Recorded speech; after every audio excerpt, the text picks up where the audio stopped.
নবী সালামু আলাইকা, ইয়া রাসূল সালামু আলাইকা, এই শব্দ কে রচনা করেছে এবং কে আবিষ্কারক, এমনকি কোন দিন থেকে কিয়াম শুরু হয়েছে এর ইতিহাস পরিষ্কার কোনো কাগজে, কোনো ইতিহাস গ্রন্থে, কোনো কিতাবের মধ্যে নাই। আপনারা বলেন পৃথিবীর কোন কিতাবে ইয়া নবী সালামু আলাইকা নাই। আপনারা বলেন পৃথিবীর কোন কিতাবে ইয়া নবী সালামু আলাইকা নাই।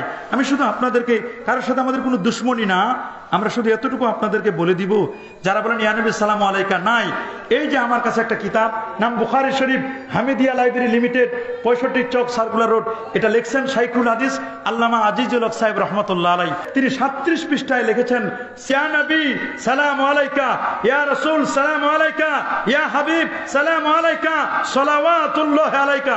এবার অনুবাদও করছেন, হযরতের শুভ জন্ম উপলক্ষে অলৌকিক ঘটনাবলী আলোচনা করছেন, বিশাল 30 পৃষ্ঠা ব্যাপী জন্ম বৃত্তান্ত আলোচনা করছেন।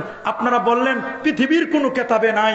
এই যে বুখারী শরীফের বঙ্গানুবাদ করছেন শাইখুল হাদিস আল্লামা আজিজুল হক সাহেব, ইয়া নবী বললে এটা যদি গ্রামারে ঠিক না থাকে, ইয়া নবী বললে যদি শিরক হয়, এটা যদি বেদাতে সাইয়্যা হয়, তাহলে আপনাদের শাইখুল হাদিস আল্লামা আজিজুল হক সাহেব হুজুর, তিনি কি বেদাতি ছিলেন?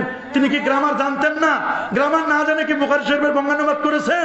শামসুল হক ফরিদপুরি সাহেব, উনি তাসাউফ তত্ত্ব কিতাবের 45 পৃষ্ঠা লিখছেন, মিলাদ নিয়ে তো ঝগড়া নাই, বাকি রহিল কিয়ামের কথা। কিয়াম এটা তো বাবা তাসাউফের ব্যাপার।